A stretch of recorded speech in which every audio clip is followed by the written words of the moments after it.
Иако Европската унија бараше ние да поминеме законот, не е само идејата, не е само да имаме закон, но да бидеме спремен за закон.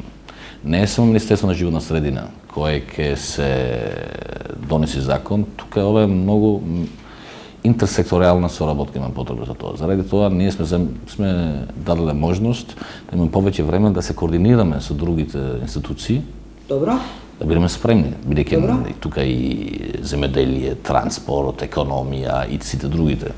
Сега сме на таа момент кога мислиме дека сите сме спремни и согласени донекле и сега законот е во ЕНЕР, во јавност.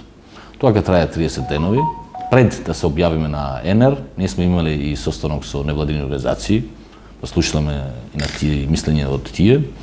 И сега ќе продолжиме, кога после 30 денови, ќе се разгледаме сите коментари од граѓаните и други секторите. Како јавна расправа? Тоа ќе биде после ЕНЕР, уште еднаш ќе имаме јавна расправа. Ние сме имале јавна консултација со невладини организации, заради тие се битни фактор на сите закони, што ние земаме како животна средина, Министерство за животна средина, и идејата е сега ние после ЕНЕР да имаме и една јавна расправа и да разгледаме сите коментари, дали ќе прифачиме коментари или не.